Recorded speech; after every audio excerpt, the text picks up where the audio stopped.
Curcio en Fórmula. Concluye el día con la información más relevante, el análisis en la voz de los expertos y la agenda informativa del día siguiente. Leonardo Curcio en Fórmula. ¡Comenzamos! Leonardo Curcio en Fórmula. Saludo con gran cariño al auditorio de Telefórmula, que en este momento se enlaza con los trabajos de esta emisión. Agradezco a quienes nos siguen a través de la radio y, por supuesto, las plataformas de Internet. Fíjense que en un momento más le voy a presentar una conversación que tuve con el secretario de Estado del Vaticano, quien está en México. Mañana tendrá, por cierto, una sesión con Marcelo Ebrard. Hablarán sobre la laicidad abierta. Tendrá reunión también con el presidente de la República. Platicaremos sobre el particular, la actividad económica en México estancada. Estamos en 0,0%, así es que redondito, la tasa anual 2.7. Elon Musk anuncia la compra de Twitter, $44,000 millones. Trump dice que no va a entrar a esa red social. Elon Musk promete que la limpiará de bots y que serán solo humanos los que participen. Bimbo vende Ricolino a la empresa norteamericana Mondelez por $1,300 millones. Adiós a la Palma de Reforma, le dieron batucada, lo que es un funeral para un árbol emblemático de la Ciudad de México, pero me entero que el 30% de los árboles de esta ciudad, no solo los que habitamos esta ciudad estamos enfermos, también los árboles están enfermos y traemos ahí una tragedia importante. 1/3 de los árboles de nuestra capital están enfermos. En más información, Alonso Castillo Cuevas, hijo de Alejandra Cuevas, denunció una nueva amenaza. Dice que tiene una denuncia por presuntos delitos contra el ambiente que había mantenido oculta. Por su parte, Julio Scherer, como ya se habrá enterado, anunció que ha presentado una denuncia en contra del fiscal general de la República. Hoy le volvieron a preguntar al presidente qué opinaba de eso y él prefirió hablar de otras cosas, ¿no? Entre otras, pues el departamento de Loret de Mola y algunos asuntos que el presidente sigue considerando más importantes que la disputa entre Scherer y el fiscal. Las acusaciones entre ambos. Se han aplicado en México 198 millones de vacunas y uno se pregunta, ¿y dónde está la vacuna patria? 198 millones de dosis aplicadas. Le comento que la Corte declaró inconstitucional el PANAUT, le dio la razón al INAI, viola masivamente datos personales. Ataque armado en una carrera de caballos allá en Chihuahua deja 11 muertos. En más información, en un momento más platicaremos con el señor Mario Escobar, padre de Devani. Donald Trump dijo en Ohio que dobló al gobierno de México. Está en lengua inglesa, pero quiero que escuche esto. Every car that comes into the United States is going to have a tax or a tariff of 25%, and every other product you sell into the United States will be tariffed at approximately 25%, starting Monday morning at 8 o'clock. And he looked at me and he said, "Sir, it would be an honor to have 28,000 soldiers on the border. It would be an honor to have stay in frickin' Mexico. We want to have stay in Mexico."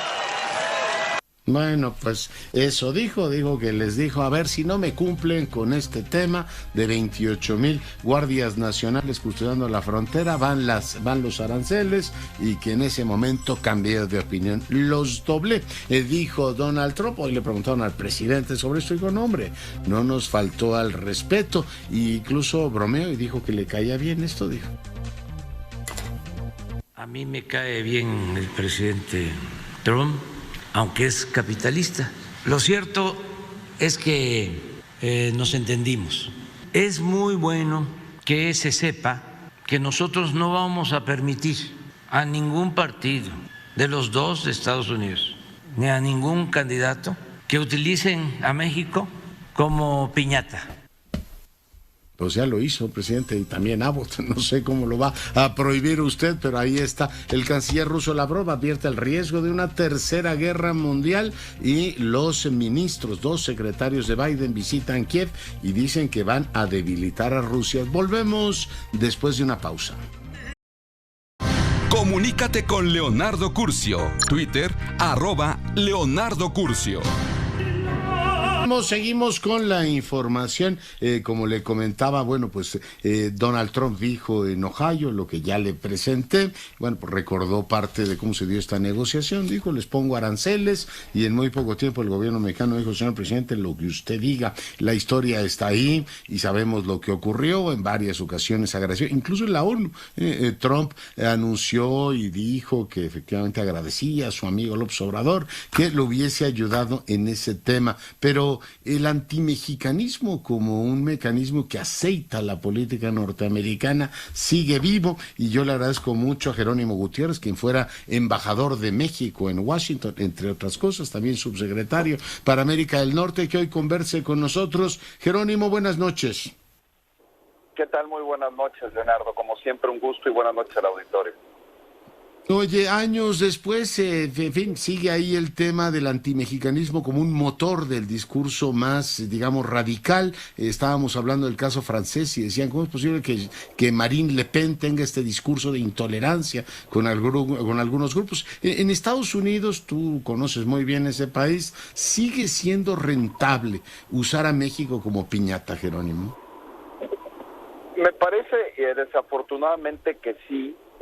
Sobre todo porque hay un nivel de polarización por dos razones, porque como en muchos otros países, Leonardo, digamos, el centro está en un momento difícil y prácticamente se ha perdido, y lo que domina la agenda política son los extremos de los respectivos partidos. En el caso de Estados Unidos, tanto el extremo, digamos, del lado demócrata como del lado republicano, y en ese contexto el antimexicanismo sí tiene un atractivo, sobre todo en los contextos electorales como el que estamos a punto de iniciar de aquí a noviembre, y en el contexto de esta polarización terrible que se vive en Estados Unidos.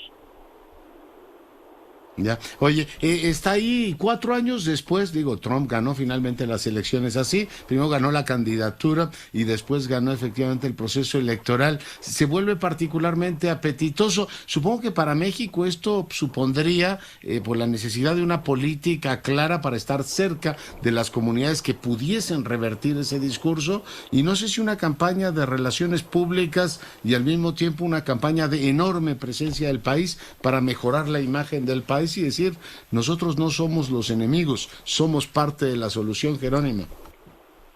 Totalmente de acuerdo, Leonardo. Yo creo que se requiere un ejercicio de diplomacia pública muy sistemático para fortalecer la presencia de México en Estados Unidos.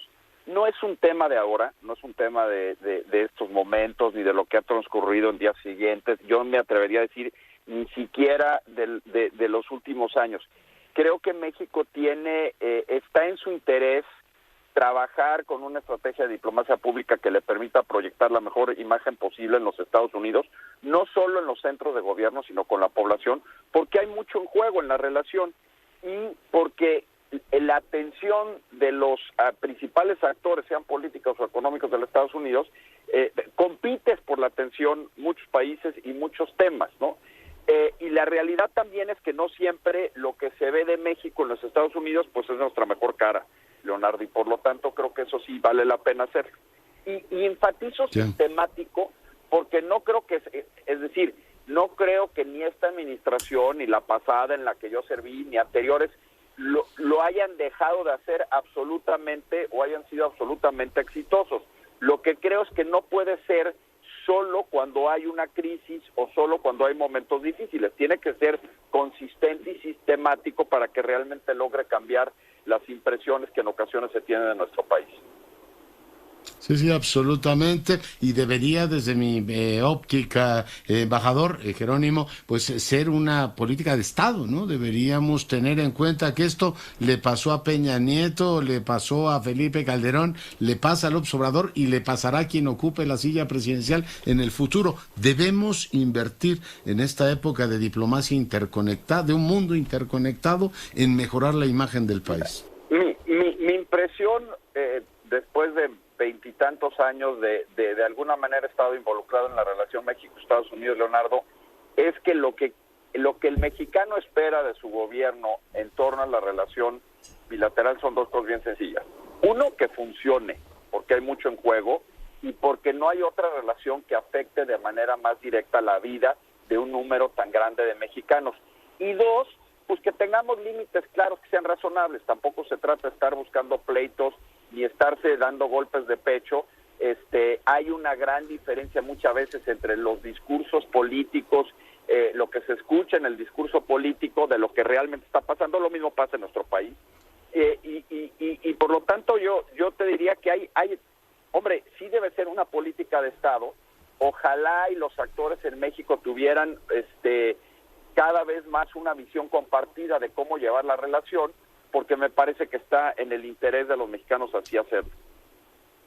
Ya. Oye, la idea esta que el presidente ha esbozado ya en varias ocasiones, primero dijo que iba a apoyar a Biden, para aquellos que no lo apoyaran en la reforma migratoria, denunciarlos. Ahora dice, voy a pedirle a los paisanos que no voten efectivamente por los partidos que presentan eso. ¿Es creíble algo así? O sea, México tiene alcance como para dialogar con las diásporas. Yo decía hace un momento, Jerónimo, que por ejemplo en la revocación de mandato, el gobierno, mira, que se esmeró en movilizar gente, logró que 6,234 paisanos participaban en ese ejercicio, que no es, digamos, particularmente brillante, diría yo. Pero ¿tenemos alcance para dialogar con las diásporas, para influir en el proceso político americano?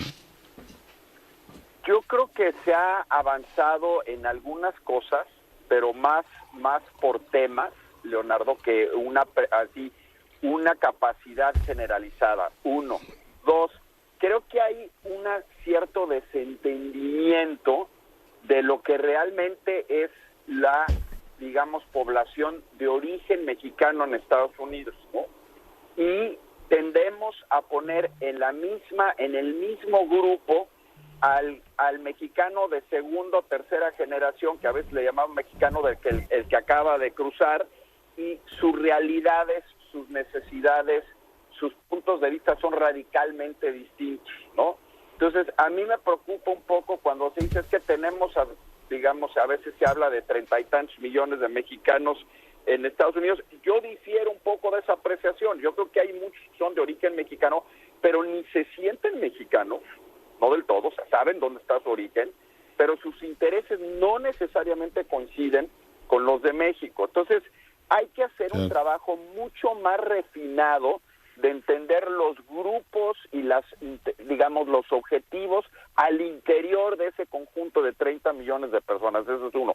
Y la otra, que también difiero con mucho respeto, pues yo creo que hay que ser muy cuidadosos. Es decir, una cosa es, en Estados Unidos están acostumbrados, tanto los actores políticos y en cierto sentido la sociedad, a tener intereses de otros países gravitando en su sistema político. Relativamente normal. Pero hay que hacerlo con cuidado y hay que hacerlo con inteligencia, ¿no?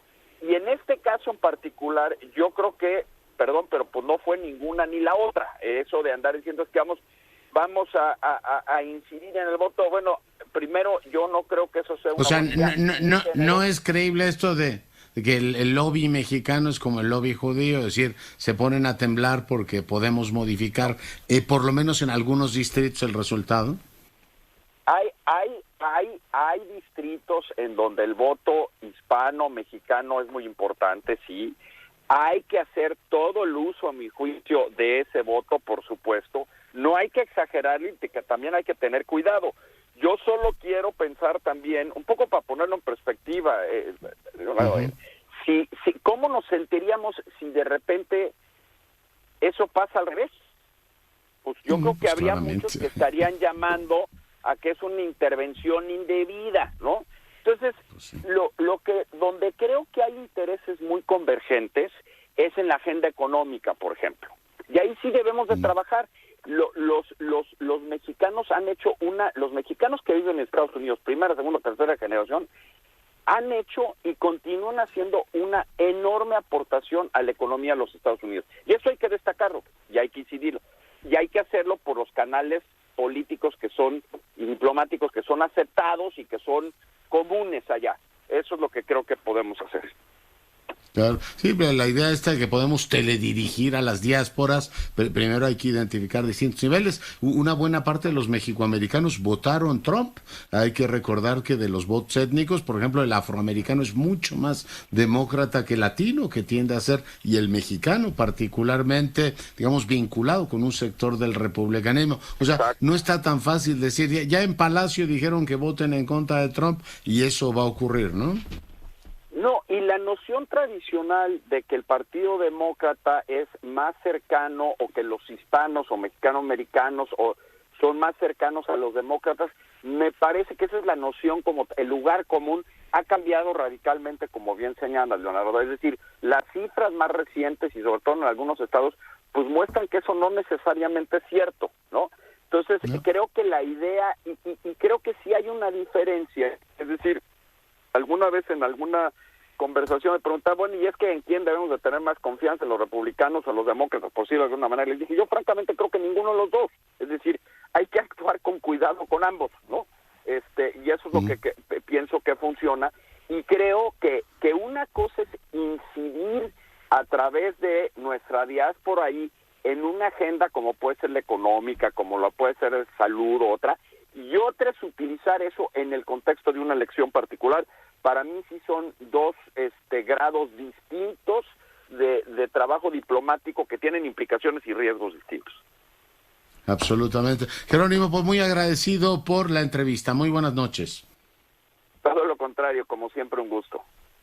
Gran abrazo, Jerónimo Gutiérrez, a quien le pido una disculpa. Me dicen que en Telefórmula estamos poniendo la foto de quien no es Jerónimo Gutiérrez. Ojalá hayamos puesto a Brad Pitt y así no se enoje con nosotros. Pero bueno, fue nuestro embajador efectivamente, una disculpa, fue nuestro embajador en Washington, además de haber ocupado distintas subsecretarías, fue titular del NatBank.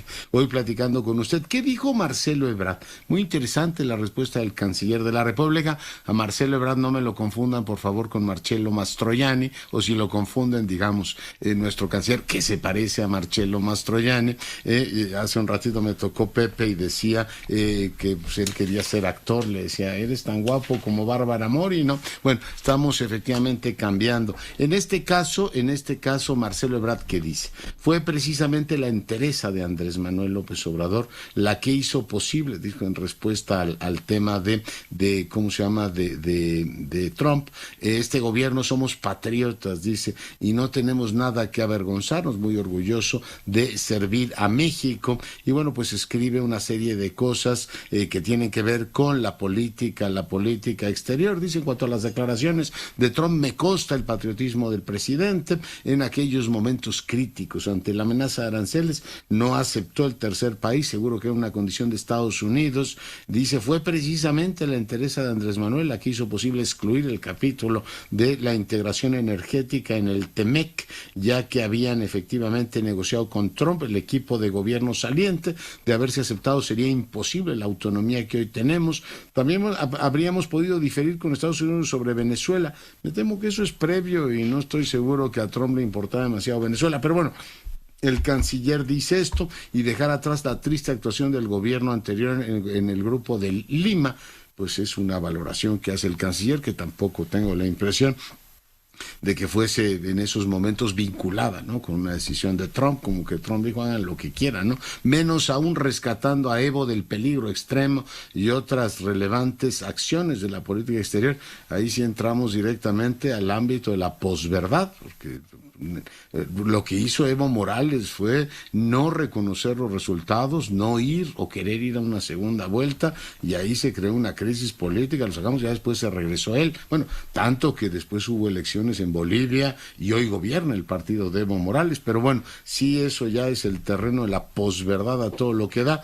Decir que eso pues nos afirmamos frente a Trump es cuando menos digo yo, discutible, y otras relevantes acciones de la política exterior actual en defensa de América Latina y el Caribe. Dice, lo de ayer es un hombre en campaña, agitando el antimexicanismo que lo caracteriza. Por cierto, el presidente va a ir en los primeros días de mayo a Cuba y a varios países centroamericanos. Veremos si ese contenido político se refleja. Yo no creo que haya habido alguna discrepancia fuerte, salvo el tema de invitar a Díaz-Canel el 16 de septiembre, que generó una controversia enorme en México y en los Estados Unidos. Esta falta de contundencia también en la crítica a Rusia también ha generado algunas incomodidades, según he escuchado, en los Estados Unidos, pero lo de Venezuela, pues no hagan lo que puedan, ¿no? Si tienen el diálogo, y los venezolanos, que por cierto se canceló, pero no creo que haya sido un acto así como de afirmación nacional frente a Estados Unidos. La historia está ahí, y Trump, pues el día de ayer tuvo la impertinencia de presentarla de una manera bastante cruda y que ubica pues al presidente de México en una situación incómoda, como puso en una situación incómoda a Peña Nieto. Por eso le decía que ocupamos en la cadena alimenticia de los políticos estadounidenses una posición no cómoda, ¿no? Hubo esta pues situación particular con Peña, creyó Peña que controlaba todo y que venía aquí y que a partir de ahí ya seríamos amigos de Trump, y cuál, ¿no? Le respondió y lo trató pésimo. En este caso López Obrador creía que lo tenía en el bolsillo, y este dirá: compañero, te quiero mucho, pero a la hora de hacer política voy a presentar los hechos de la peor manera para tu causa. Vamos ahora a Chihuahua con mi compañero Raúl Alfaro. Una matanza en una carrera de caballos. Cuéntanos, Raúl, ¿qué sabemos? Doctor Leonardo, muy buenas noches para ti, también para todo el auditorio de Grupo Fórmula. Los saludo con mucho gusto, y bien comentarte que el día de ayer por la tarde-noche 11 personas perdieron la vida durante una carrera de caballos que se celebraba esto en el seccional del Saus. Esto está ubicado a 50 kilómetros de la capital de aquí del estado de Chihuahua, en el que grupos criminales se enfrentaron a balazos por motivos que al momento son desconocidos. Esto así le informaron a autoridades estatales de aquí de Chihuahua. Bien, bueno, pues mencionaron todos los fallecidos son personas del sexo masculino. Se está trabajando en la identificación de los mismos, además de que hay otras personas que permanecen lesionados en los diferentes hospitales de la ciudad. Estas carreras de caballos que se celebraban eran ilegales y clandestinas, ya que no había ningún permiso, ya sea municipal o estatal o incluso federal, y por lo que también investigan la participación de los organizadores en esta masacre que se da el día de ayer en esta carrera de caballos, doctor. Bueno, entonces 11 personas murieron.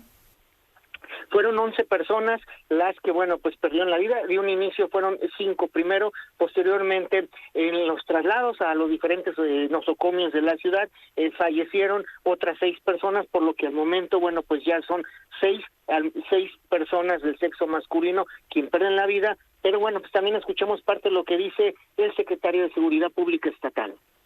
Lamentablemente 11 personas perdieron la vida, 5 personas allá en el lugar y otras personas en el traslado y en los hospitales. Esto se da pues de un enfrentamiento entre grupos armados que se dan en unas carreras de caballos clandestinas que no tenían ninguna autorización por parte de ninguna autoridad, ni ninguna autoridad había sido notificada de esto. Y bueno, ya las investigaciones siguen de la mano de la Fiscalía General del Estado, y en su caso también, de ser así, la Fiscalía General de la República. Hasta ahorita, si no estoy mal, sí son puras personas del sexo masculino. Pues mira, son delincuentes que tuvieron un enfrentamiento ahí. Pues yo creo que pues al grupo de delincuentes. Pues mira, es lo que seguimos investigando, a ver cuál es la identidad de las personas que pudieron haber actuado y de las personas que pudieron haber perdido la vida. A estas pocas horas del hecho tenemos nada más que fue un enfrentamiento que se dio en el lugar. También te comento que ante esta situación se van a redoblar los operativos integrados por diferentes autoridades municipales, estatales y federales para verificar que, bueno, pues no se dé este tipo de situaciones, doctor. Muy bien, pues muchísimas gracias, y bueno, agradezco mucho a Francisco Arroyo, que amablemente dice: Leonardo Curcio, muchas gracias por lo que dice de mí, el gran caballero de los medios. Entrevista al brillante Jerónimo Gutiérrez, pero en pantalla aparece mi cuate Manuel Cárdenas. Pues sí, ya le decía, lo siento mucho. Bueno, pues nos toca efectivamente, a veces estos errores, no fue nada voluntario, y bueno, pues un saludo a todos. Alejandro Aguirre, hay efectivamente reportabas en tus redes sociales un asesinato múltiple en Tuxpan. Te saludo, ¿qué novedades tenemos? Hola Leonardo, ¿cómo estás? Te mando un fuerte abrazo desde el estado de Veracruz. Lamentable, mira, continúa la escalada de violencia, particularmente en la zona norte del estado de Veracruz, donde pues recientemente estuvo el presidente de la República, Leonardo, muy cerca de donde ocurre Hoy una masacre, lamentablemente asesinan a 4 personas dentro de una vivienda. Lo más lamentable aún es que entre las víctimas todo parece indicar que hay 2 menores de edad, de acuerdo a la información que se ha logrado recabar. Es un homicidio múltiple que ocurrió en una colonia llamada Libertad, en Tuxpan. Para toda la gente que nos escuche en la República Mexicana, Tuxpan está en el norte de Veracruz, muy cerca de la zona de Poza Rica y de Tampico Alto. Además es un puerto, el puerto de Tuxpan, Leonardo, y está la autoridad buscando a los presuntos asesinos. Hay todo un operativo montado en la zona norte del estado de Veracruz y se pretende, de acuerdo a lo que dice la autoridad, que en las próximas horas pueda haber información sobre esto. Pero llama la atención, por supuesto, y es lamentable la muerte de cuando menos 2 menores de edad dentro de estos 4 integrantes de una familia que fueron asesinados al interior de una vivienda ahí en Tuxpan, Veracruz, Leonardo. Ya, oye, pues todo un tema. Oye, del caso del Río Virgen, ¿qué novedades hay? Lo tienen todavía en la cárcel, ¿va? Mira, qué bueno que preguntas de ello, Leonardo. Ya lleva 125 días en prisión, en Pacho Viejo. Recordemos que esto fue a finales, en los últimos días del año anterior. Y hoy, justamente, de acuerdo a la información que me proporciona la defensa del Río y los propios familiares del Río Virgen, estará cuando menos 3 meses más en prisión. Y esto derivado de que el juez correspondiente le otorgó a la Fiscalía 3 meses más para ampliar la investigación del caso. Por supuesto que la defensa se molestó, impugnó que fueran 3 meses, decían que no había los argumentos suficientes para pedir tanto tiempo a plazo de investigación, cuando menos 1 mes, decían, y no, el juez le concedió a la Fiscalía 3 meses más de investigación, y cuando menos hasta mediados de año, un poco más, estará del Río Virgen en prisión. En este momento él se sigue diciendo preso político, así lo sostiene la familia. Son 125 días ya del ex colaborador y amigo cercano de Ricardo Monreal en Pacho Viejo, Veracruz, Leonardo. Oye, que Ricardo Monreal aquí en México está navegando entre 2 aguas, entre pues querer seguir vivo en la sucesión presidencial y también estar cerca de Gertz Manero. Hoy le preguntaron, oiga, sobre el caso del fiscal federal, ¿cómo ve las cosas? Él dijo que lo apoyaba. Tú que estás enterado de absolutamente todo, Alejandro, ¿qué sabemos del caso Gertz Scherer? ¿Hacia dónde se están moviendo las cosas, Alejandro? Sí, todo parece indicar, de acuerdo a la información que me han proporcionado, Leonardo, que todo pudiera dirigirse hacia una eventual remoción o movimiento del fiscal Gertz Manero. Se le están juntando las cosas, se le están juntando las canicas en contra, y todo pareciera indicar que le están trabajando el tema para que a principios del siguiente año o antes pudiera dejar la Fiscalía de la República Mexicana, Leonardo. Oye, y pues suena mucho el presidente de la Suprema Corte, ¿no? Sí. ¿Tú le das crédito a esa versión?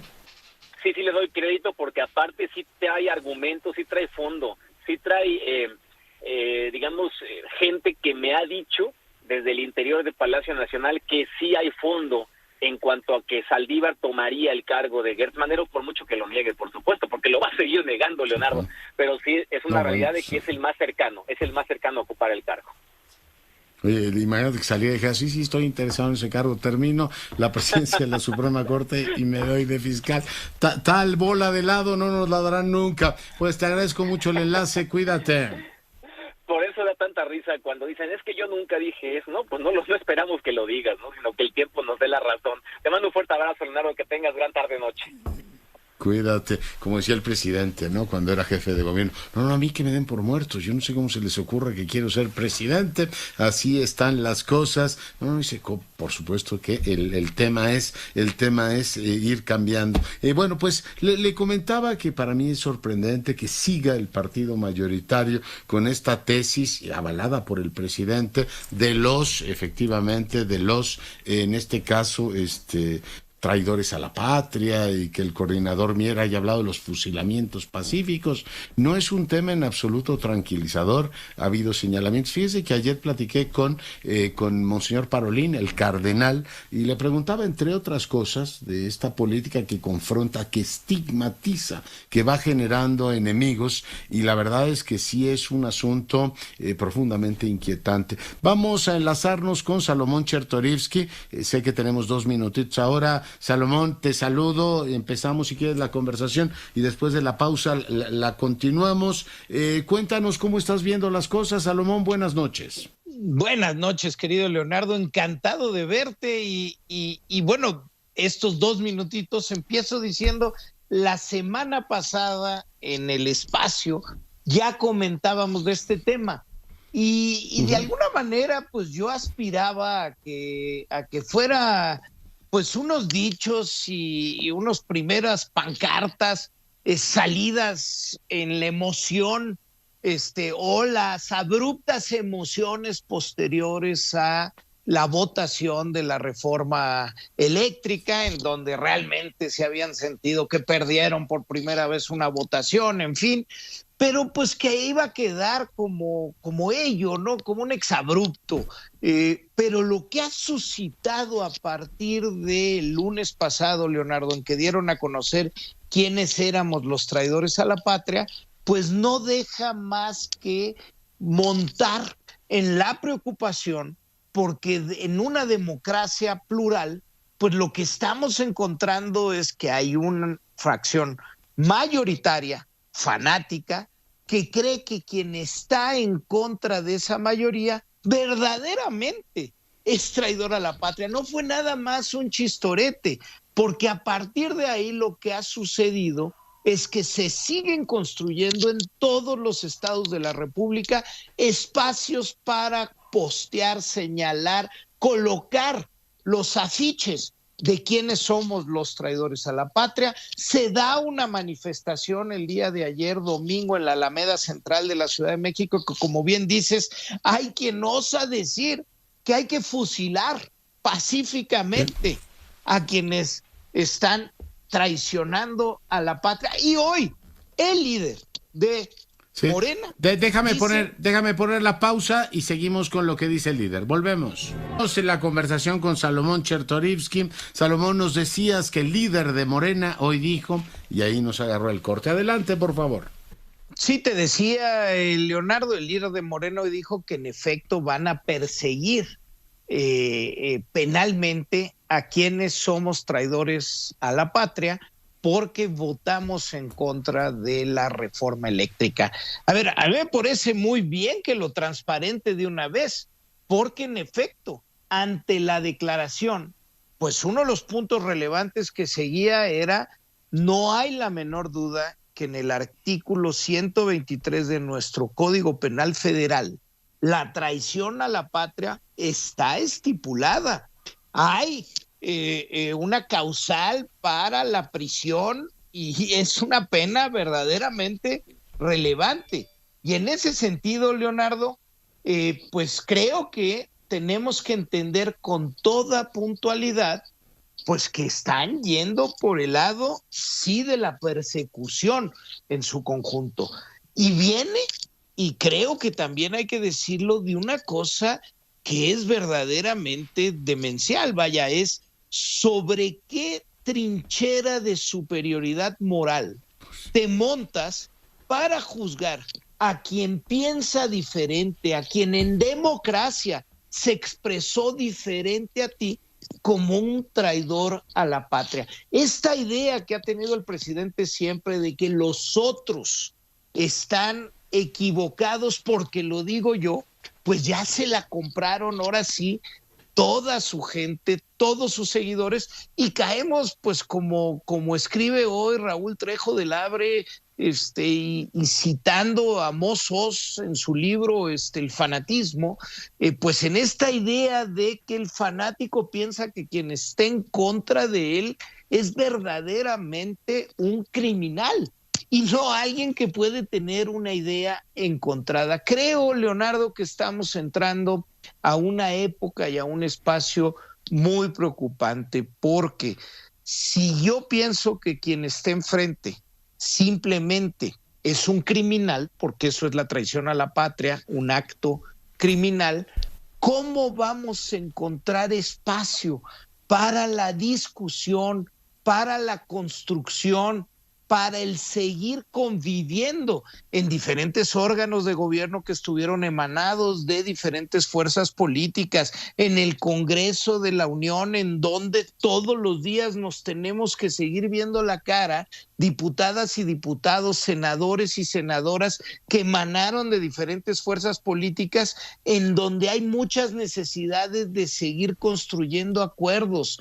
¿En qué espacio estamos en este momento de nuestro México, en donde ya no solo hay una polaridad, como se ha remarcado todas las mañanas, sino hoy ya quien está de otro lado pasó de ser fifí, conservador, neoliberal, a ser un criminal? ¿En qué forma vamos a poder reencauzar el diálogo plural, el diálogo político que nuestro país necesita, Leonardo? Ojalá lo reconsideren, porque pues nos va emparentando esto a un régimen autoritario. O sea, cuando tú reduces el pluralismo y dices el que está enfrente es un enemigo o es un traidor, no estás reconociendo que en los parlamentos el soberano votó por diferentes expresiones, por ti, por los del PRD, por los del PRI, por los del VER, por todos ellos, y esa pluralidad la reconoce el demócrata. Cuando el discurso es, aquí no hay más que un discurso, el del Estado, automáticamente estás cancelando esa vía. Y la otra es una de dos: o bien optas por este discurso del odio, la confrontación y el resentimiento, y jubilas entonces la idea de la fraternidad. Por supuesto, ya suponer que se la vamos a plantear a otros pueblos es ridículo. Oye, y el humanismo dice, bueno, por lo menos jubile ese par de elementos y diga que usted es una política de resentimiento, confrontación y odio. Y entonces ya se parece más a Orbano a todos, pero no puede andar con la careta del humanismo y la fraternidad, diciendo o concitando el odio y estigmatizando a los rivales políticos. Salomón. Leonardo, pues si lo que invita son a los abrazos, a ninguna otra forma de convivencia más que de abrazos, pues por lo menos lo que tendría que haber es la tolerancia a quien puede pensar diferente a lo que yo creo. Vaya, yo escribía un texto la semana pasada en donde citaba... Texto muy notable, por cierto. Pues mira, es que me parece importante sí dejar planteado de manera muy puntual en dónde están fallando y dónde, a mi juicio, el diagnóstico que está haciendo el gobierno y la expresión de odio que está demostrando al manifestar que en el otro hay un criminal, pues está yendo a extremos que realmente preocupan. Pero yo decía, Göring dice, ¿quién es judío? Quien yo diga. ¿Quién es quien ama la patria? Quien yo diga. Vaya, pues sí, si vamos a ese extremo de entender que hay una sola fuerza, la que gobierna, la que puede juzgar quién tiene razón, quién no tiene razón, quién tiene una verdad, quién no la tiene, pues estamos realmente en un retroceso, yo no diría ya de décadas, Leonardo, estamos en un retroceso de ahora sí que de siglos. Estamos yendo a un periodo oscuro en donde todos y cada uno de los avances en nuestra construcción civilizatoria se van a ver realmente golpeados. Yo espero realmente que recapaciten, porque necesitamos ese espacio en donde la tolerancia sea la posibilidad de conversar entre diferentes. Y vaya, que el mundo se está extremando. Lo que vivimos en la elección, en la segunda vuelta en Francia, pues por supuesto, pues ver a un 40% que esté de acuerdo con Le Pen, pues por supuesto que preocupan esos extremos, pero que cuando la fuerza mayoritaria cancela la posibilidad de escucha hacia quien esté enfrente, estamos cruzando rayas muy preocupantes. Y Ricardo Becerra ha escrito, siempre decimos, esta raya no la van a cruzar, esta línea no se van a atrever. Y al día siguiente decimos, pues sí la cruzaron. Estamos realmente entrando a una fase que se podría calificar hasta de fascistoide, Leonardo. No, oye, se parece más a Aquiles Tarache que a Enrico Berlinguer. Lo dejo ahí en el enigma. Los que tengan curiosidad que se metan a buscar ese personaje, Aquiles Tarache, que por cierto dio un discurso parlamentario muy parecido en ciertos tonos a lo que hoy estamos oyendo. Salomón, te mando un gran abrazo. Fuerte abrazo, querido Leonardo. Saludos a todo el auditorio y vamos a seguir en la batalla con argumentos, con ideas, sin calificativos, sin adjetivos, mostrando que la pluralidad y la tolerancia tienen que ser el espacio civilizatorio en donde nos merecemos vivir. Así es. Salomón Chertorivsky, diputado federal para fortuna nuestra también, conversando con usted todos los lunes en este espacio. Y como le comentaba, tuve la enorme fortuna de conversar con el cardenal Parolin. Él es el secretario de Estado del Vaticano y hablamos, entre otras cosas, de este tema. Escuche usted. Tenemos guerra en Ucrania abierta y me encantaría una reflexión en el doble papel de fuerza moral, pero el Estado Vaticano también sobre esto, si hay mediaciones. Tenemos discordias enormes en familias. Usted conoce muy bien el caso de Venezuela. En otras partes del mundo vemos que la política te va llevando una cultura de la confrontación, incluso el descarte del otro, ¿no? Si no compartimos política, tú ya no existes. Y tenemos también una violencia criminal que en un país como el nuestro es un asunto que usted habrá visto en muchas partes. Yo no sé si hay una graduación, es un asunto de matices, pero esta idea de violencia, desde la guerra hasta el descarte político y la violencia criminal, me encantaría que compartiera con nosotros una reflexión, Eminencia. Mire, yo creo que la reflexión, ciertamente lo que usted dice es cierto, ¿no? Y creo que esta es un motivo de gran preocupación para todos, ¿eh? Habíamos pensado después de la Segunda Guerra Mundial y de la reconstrucción del mundo que se hizo a partir de aquel entonces, de haber logrado, digamos, cierta madurez también en las relaciones, más en las relaciones internacionales que dentro de los estados. Pero cierto, con esta idea del multilateralismo, en donde todos se ponen juntos para afrontar y resolver a los problemas que se encuentran. Además, estos problemas se vuelven cada vez más globales y entonces no es pensable poder responder desde un punto de vista muy sectorial. Se tiene que aunar fuerzas y ponerse todo a enfrentarlos y a resolverlo. Todo eso está cayendo, todo esto está digamos, desapareciendo y vuelve nuevamente los intereses personales, los intereses nacionales, los intereses de grupos, ¿no? Y estos intereses al final de cuentas chocan el uno en contra del otro.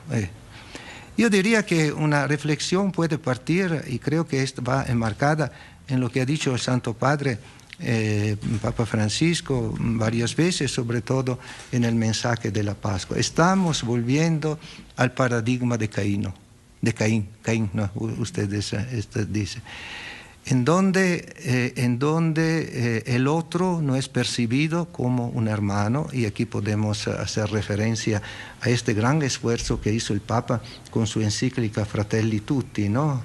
Para proponer una solución a las dificultades que han surgido, sobre todo a raíz de la pandemia y de la tentación de aislamiento de cada uno, ¿no? Al contrario, estamos viendo que los hombres se consideran y se tratan como adversarios, como enemigos y no como hermanos. Y yo creo que también el tema de la política, ¿cierto? Hay cosas muy, digamos, particulares que se trataría de tratar en cada estado, en cada situación. Pero al final de cuentas, ahí está el problema. Ahí está el problema. El problema está exactamente en el hecho que tú consideras el que no pertenece a tu partido o no comparte tu ideología o tu visión del mundo como un enemigo que tienes que eliminar. Y no lo considera como una persona que puede ayudarte a vivir mejor y a realizar mejor también tus proyectos, tus ideales, como un hermano. Ahora, el Papa mismo dice, para mí esto es fundamental en el mundo de hoy, un mundo más fragmentado, un mundo más pluralista, en el sentido bueno, pero en el sentido también negativo. ¿Cómo compaginar las diferencias? ¿Cómo compaginar las diferencias? Y este es el punto para mí de mayor importancia. ¿Cómo lograr hacer que las diferencias, que son un don del Señor, porque la diferencia significa que no somos todos iguales, pero que tenemos aportaciones y contribuciones diferentes, pero cómo esta diferencia no tiene que volverse conflictuales, yo contra ti, yo y ti contra tú contra un tercero, y ahí el discurso se va a ampliar, ¿no?, hasta la guerra, sino que se vuelvan en ocasión de mutuo enriquecimiento. Tenemos de veras que salir de esta mentalidad, y desgraciadamente esta mentalidad se está reforzando. Estamos exactamente yendo hasta esta dirección, no la otra dirección, la dirección de la fraternidad universal. Pero si no se sale de este esquema, yo creo que nunca resolveremos. Aquí hablo en términos generales, pero digamos que son los fundamentos del problema y de la solución del problema. Eminencia, tan breve como usted disponga, ¿qué nos puede decir sobre la relación bilateral? ¿Va usted a ver al presidente? Supongo que ciertos temas como la disculpa y todo eso habrá quedado atrás. Si va usted a hacer algunos nombramientos o le va a anunciar algunos nombramientos, y si hay posibilidad de hacer algo juntos, ¿no? Yo pensaba en Venezuela o pensaba en algunos otros países, en fin, lo que nos pueda contar contextual sobre el tipo de relación. Verá usted, insisto, al jefe del Estado, hacia dónde van las relaciones México-Estado-Vaticano. Bien, yo creo que las relaciones entre la Santa Sede y México son buenas actualmente, ¿no? Hubo algunos puntos un poco de fricción, ¿no?, sobre todo el tema de la disculpa, como usted habló, ¿no?, que es un tema muy complejo, De todas maneras, la Santa Sede no tiene ningún problema, el Santo Padre no tiene ningún problema. Hace poco ustedes vieron cuando encontró a los indígenas de Canadá, entonces también reiteró el pedido de disculpa, ¿no? Pero a mi parecer, digo, con lo que yo pienso, es muy difícil juzgar un tiempo que no es el nuestro con los criterios de hoy. Y esto vale para todo, para todos los argumentos, ¿no? Cierto, hoy tenemos una sensibilidad mucho más avanzada, mucho más sensible, y entonces qué bueno que hayamos llegado a eso, pero no podemos transponer exactamente lo que pensamos hoy a lo que pasó 400 años atrás, ¿no? Entonces, yo creo que esto es un principio hermenéutico que tenemos que de veras tener en cuenta en todos los asuntos, y me refiero también a muchos otros asuntos muy álgidos que se refieren a la vida y a la actividad de la Iglesia. Yo creo que ahora yo no voy a informar al presidente sobre ningún nombramiento, sobre nada. Estas son, digamos, las relaciones normales que hay entre la Nunciatura Apostólica y el Ministerio de Asuntos Exteriores. Yo creo que podemos coincidir en algunas preocupaciones, seguramente el tema de la paz, de la paz y de la, digamos, en el mundo. Sobre cuestiones particulares no lo sé, veremos en cuanto nos encontramos. La vez pasada que yo estuve con él tratamos sobre todo cuestiones muy prácticas sobre que había entonces había algunas cuestiones particulares. Y el tema también siempre muy difícil de la intervención de la Iglesia en política, ¿no? Esto es un tema sacrosanto para México, porque siempre... Y entonces, en el sentido de decir, yo creo, y no sé si es esta vez también, será un tema que saldrá a colación, en el sentido de decir que la Iglesia tiene derecho, y tiene derecho a expresar su punto de vista también sobre la situación socioeconómica y política del país. Y no en aras de una conflictualidad o de ponerse en contra de nadie, porque no es este el entendimiento de la Iglesia, sino en el dar digamos, aportes para mejorar la situación. Yo creo que tenemos todos que aceptar que haya también una crítica constructiva. Es diferente. Eso es lo que me dijo Monseñor Parolín, el secretario de Estado del Vaticano. Subimos a las redes sociales para que usted escuche la conversación. Con esto nos vamos, cuídese y sea rabiosamente feliz. Se lo merece.